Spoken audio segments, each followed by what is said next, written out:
परित्राण के लिए उपस्थित हुए हैं। तो सबसे पहले मैं वहीं से बात करूंगा कि परित्राण होता क्या है। वैसे जो परित्राण है इसको पाली भाषा के अंदर परित पाठो कहा जाता है। परित्राण पाठ को परित पाठो, और परित पाठ का मतलब, परित का मतलब होता है पूर्ण, यानी कि भगवान की जो वाणी है उसका बैठ करके पूर्ण रूप से एक जगह बैठ करके जितना संभव होता है उतना बैठ के संगायन करना। संगायन का मतलब एक जगह बैठ करके उसको वापस से उच्चारित करना। जब भगवान बुद्ध का परिनिर्वाण हो गया तो भगवान ने अपनी जगह जगह जितने सारे उपदेश दिए थे उन इस मौके पर पूज्य भिक्षु द्वारा धम्मदेशना दी गई, परित्राण सूत्र पाठ किया गया। आप देख रहे हो सभी आगंतुक महानुभाव यहाँ पर बैठे हुए हैं। सबसे पहले कार्यक्रम की शुरुआत पूजा वंदना से की गई। सभी पुष्प अर्पित कर रहे हैं। परिवार के सदस्यों द्वारा सबसे पहले तथागत भगवान बुद्ध बोधिसत्व बाबा साहब और परिनिपुत कल्ली बौद्ध के चित्र के सामने दीप जलाकर, मोमबत्तियां जलाकर कार्यक्रम की शुरुआत की। उसके बाद त्रिशरण पंचशील बुद्ध पूजा वंदना।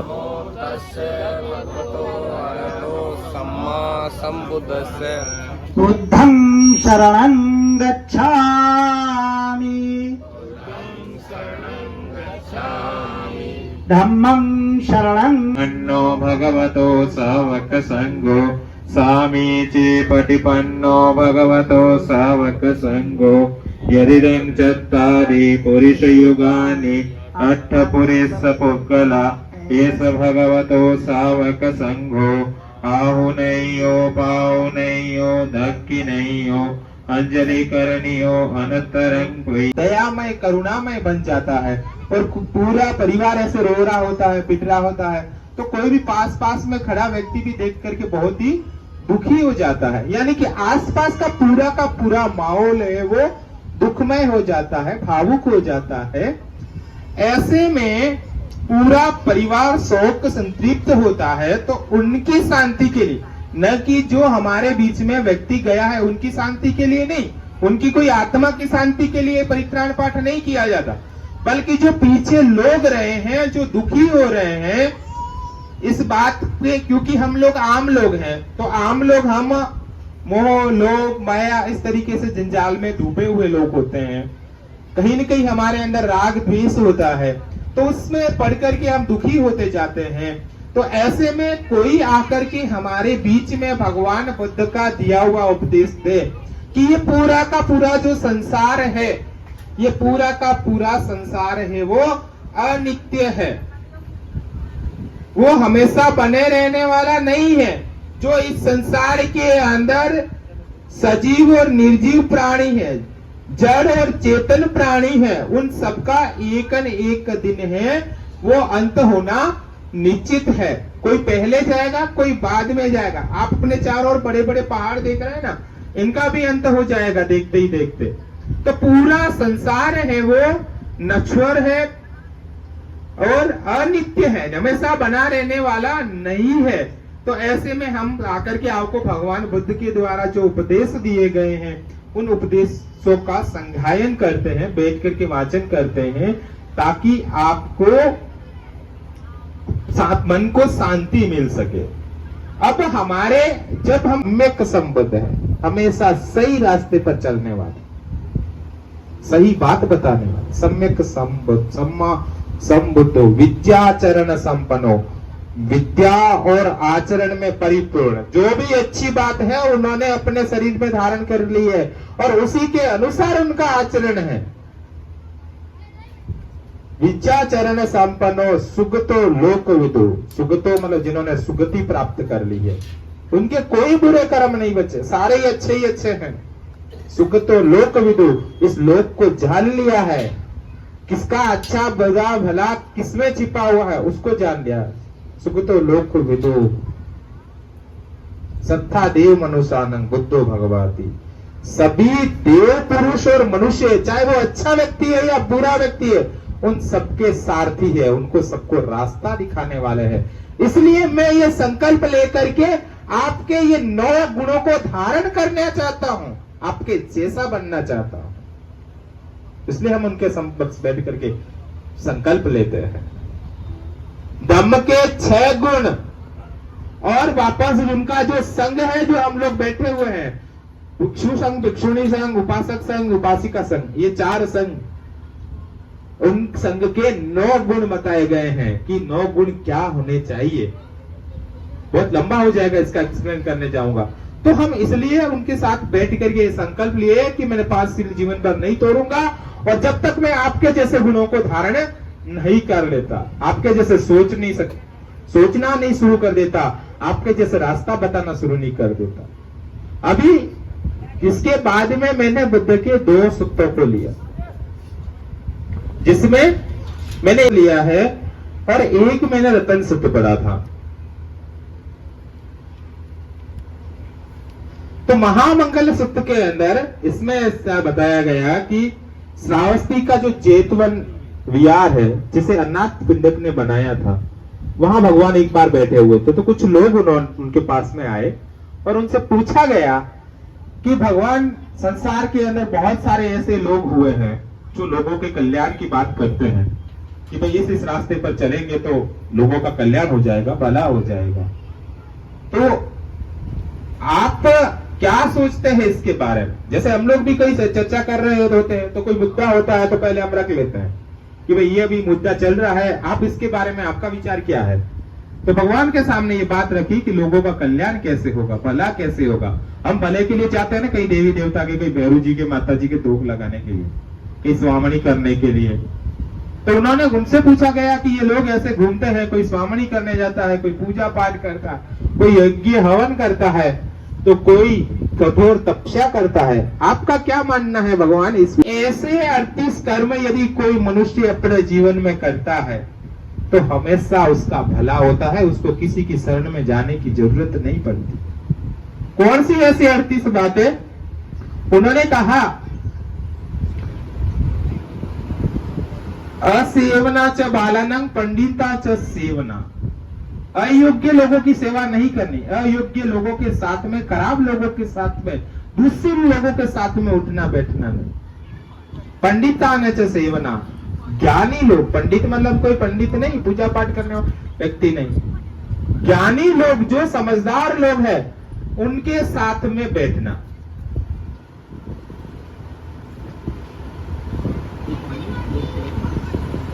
जो पूजनीय है, यानी पूजा के योग्य, या पूजा का मतलब कोई अगरबत्ती, धूप दीपत्ती या मोमबत्ती, फूल पुष्प चढ़ाने से नहीं। पूजा का मतलब है उनके द्वारा बताई गई बातों को संकल्पित होकर के उस रास्ते पर चलना। बुद्ध की पूजा का मतलब बुद्ध को अगरबत्ती, धूप बत्ती, पुष्प अर्पित करने का नहीं। और यदि कोई करता है कि मेरा कल्याण हो जाएगा, बुद्ध की बड़ी कृपा हो जाएगी, मैं उनके समक्ष दीपक और अगरबत्ती लगा लूंगा, तो मूर्खतापूर्ण कदम है। बुद्ध किसी का भला करने वाले नहीं है। बुद्ध तो मुक्तिदाता नहीं है, बुद्ध तो मार्गदाता है, रास्ता दिखाते हैं। जैसे आप कहीं जा रहे होते हैं, किसी से पूछ लिया कि भाई मुझे यहाँ जाना है, उसका रास्ता क्या है, उसने बताया वैसे वैसे जाएंगे तो पहुंच जाएंगे, और उसने बताया और आप तो उनके ही पांव पकड़ करके बैठ गए, नहीं भाई तू ही पहुंचा दे यहां से सीधे, तो शायद आप वहीं बैठ करके आपका टाइम वेस्ट हो जाएगा।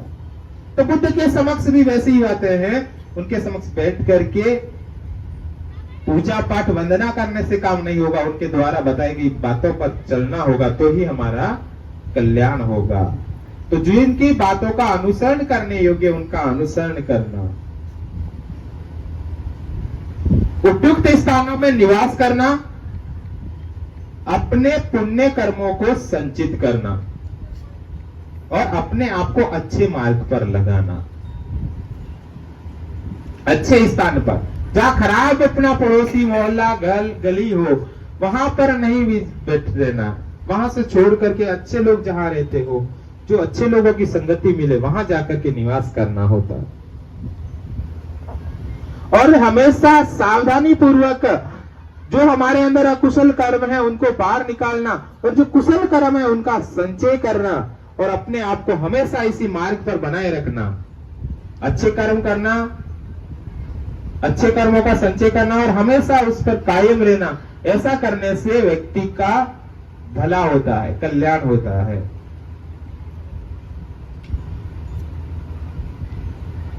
बहुश्रुत होना, कम बोलना और ज्यादा सुनना।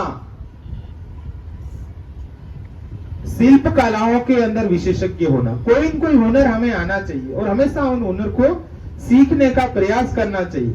शिष्टाचारी होना, अच्छा व्यवहार करने वाला होना, सुशिक्षित होना, विनय का पालन करना, विनयशील होना, मतलब जो भगवान बुद्ध ने हमें सील दिए हैं उन सील का हमेशा पालन करना। अच्छा बोलना, सुभाषण बोलना, किसी को कटु शब्द नहीं बोलना, गाली गलौज नहीं करना। ऐसा करने से व्यक्ति का कल्याण होता है।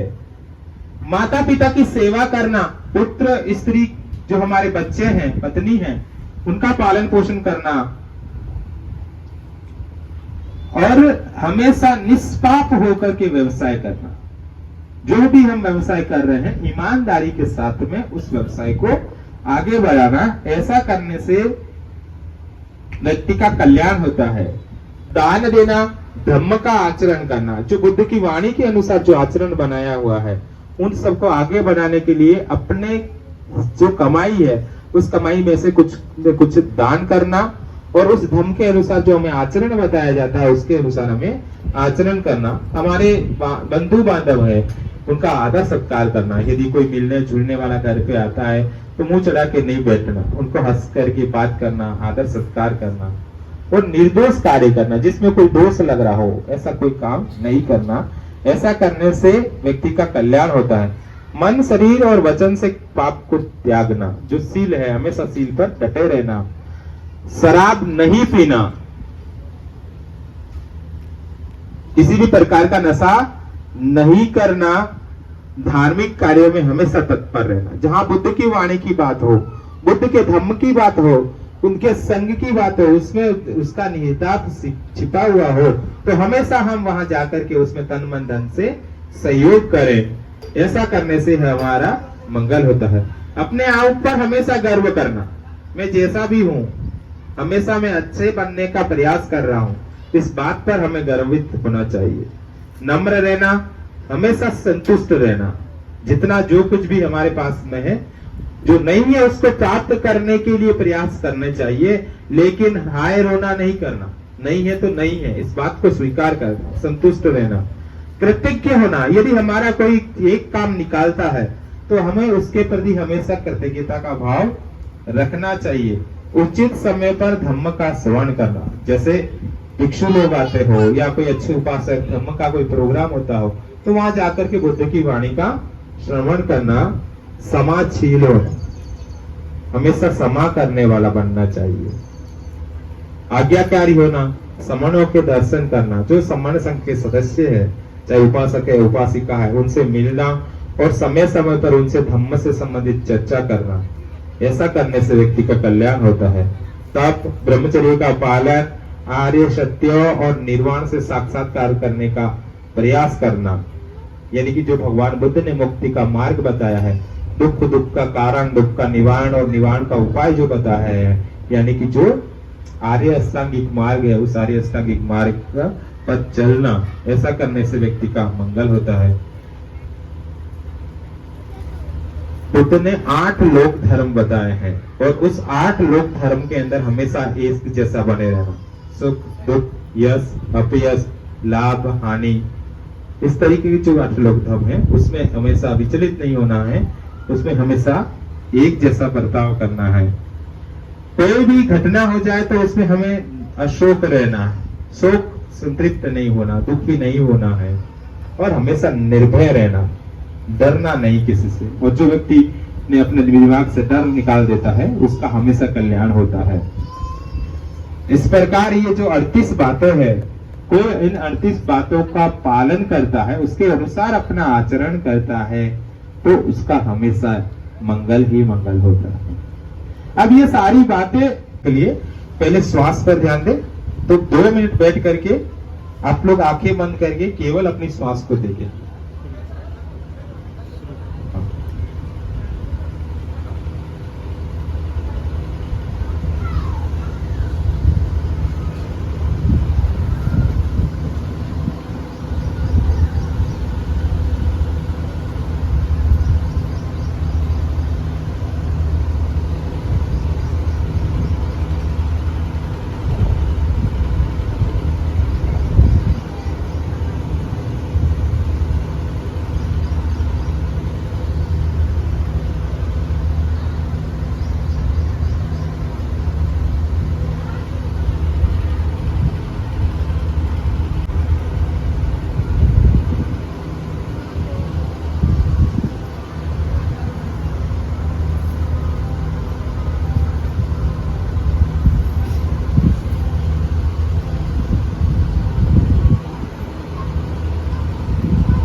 भगवान बुद्ध बोधिसत्व बाबा साहब परिणत कल्ली बौद्ध जी को पंचांग प्रणाम, पूज्य भिक्षु संघ को पंचांग प्रणाम।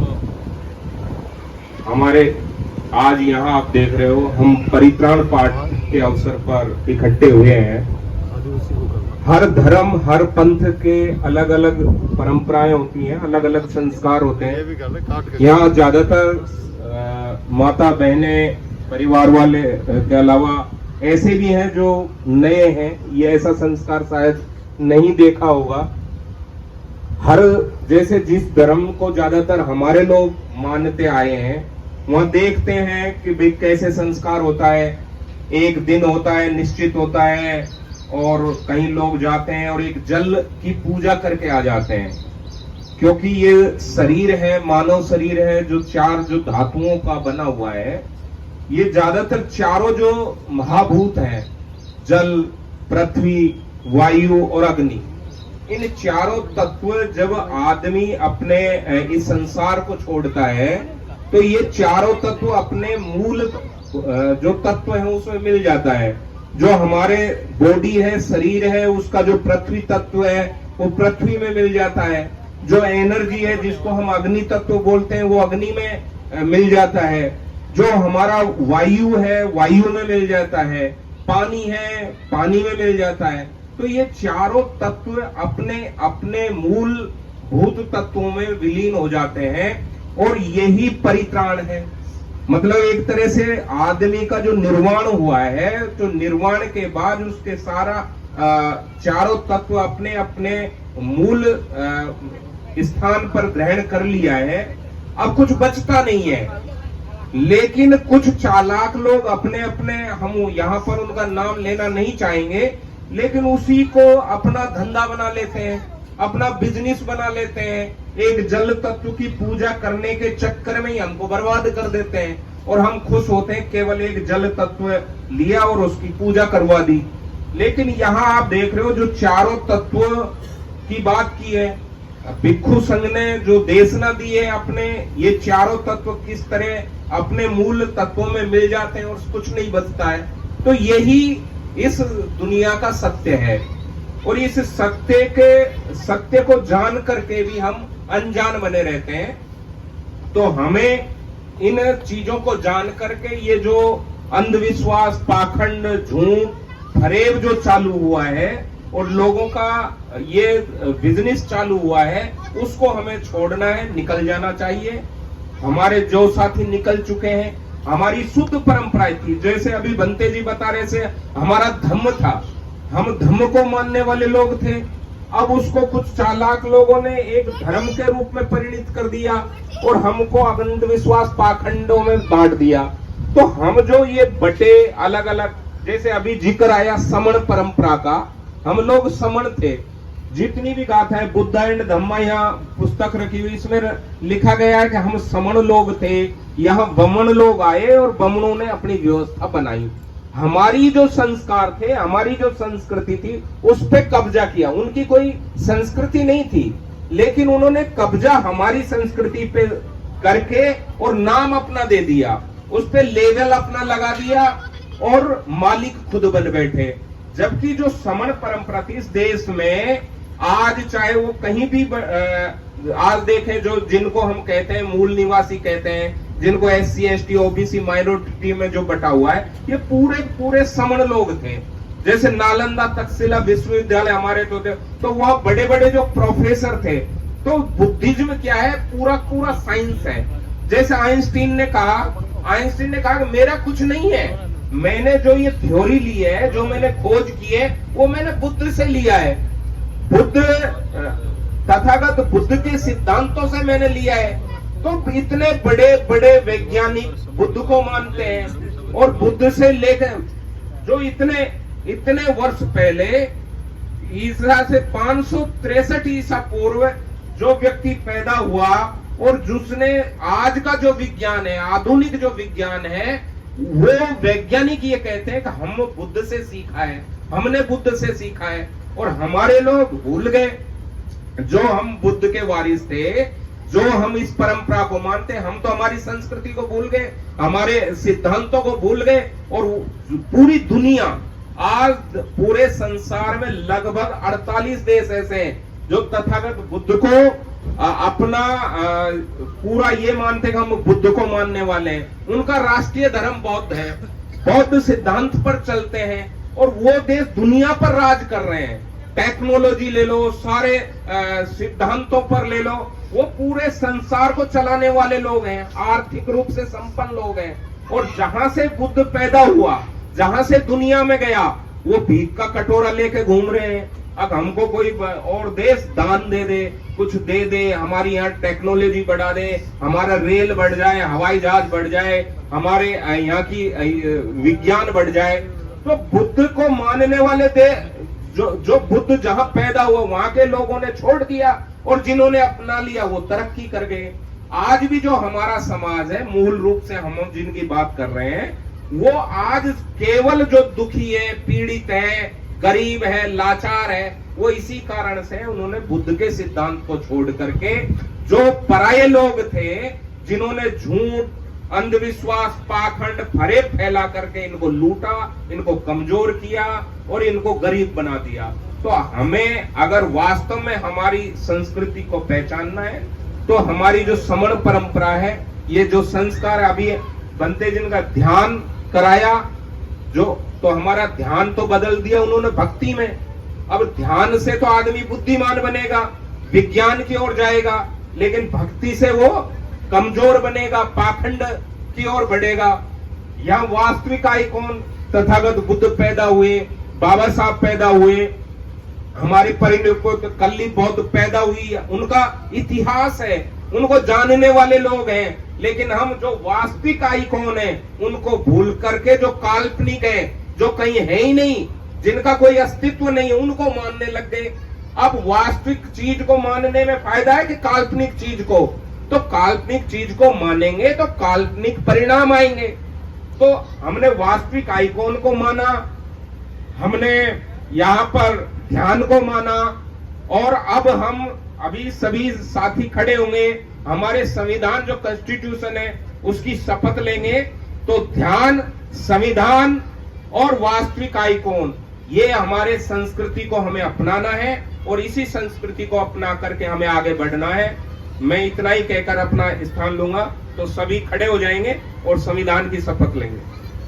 हम भारतीय लोग भारत को एक संपूर्ण प्रभुत्व संपन्न समाजवादी पंथ निरपेक्ष लोकतंत्रात्मक गणराज्य बनाने के लिए तथा उसके समस्त नागरिकों को सामाजिक आर्थिक और राजनीतिक न्याय विचार अभिव्यक्ति विश्वास धर्म और उपासना की स्वतंत्रता प्रतिष्ठा और अवसर की समता प्राप्त कराने के लिए तथा उन सब में व्यक्ति की गरिमा और राष्ट्र की एकता और अखंडता सुनिश्चित करने वाली बंधुता बढ़ाने के लिए दृढ़ संकल्प होकर अपनी इस संविधान सभा में आज तारीख 26 नवंबर 1949 ईस्वी को एतद द्वारा इस संविधान को अंगीकृत अधिनियमित और आत्मार्पित करते हैं। जय संविधान, जय संविधान, जय भीम, नमो बुद्धाय। इस अवसर पर उपस्थित सभी लोगों ने वास्तविक आइकॉन तथागत भगवान बुद्ध बोधिसत्व बाबा साहेब डॉक्टर भीमराव अंबेडकर जी के चित्र पर पुष्प अर्पित किए और परिनिर्वाण प्राप्त जिनका निर्वाण हुआ कल्ली बौद्ध जी के चित्र पर सभी ने पुष्पांजलि अर्पित की। कार्यक्रम के अंत में सभी को समण कैलेंडर दिए गए, जिससे कि समण परंपरा को और ज़्यादा स्थायी बनाया जा सके। ये समन कैलेंडर है जो कि इसमें जूम मीटिंग दी गई है, जिस जूम मीटिंग पर डेली मीटिंग होती है, तो सभी को समन कैलेंडर बांटे गए। इसके बाद कार्यक्रम के समापन की घोषणा की गई और परिनिपुट कल्ली बौद्ध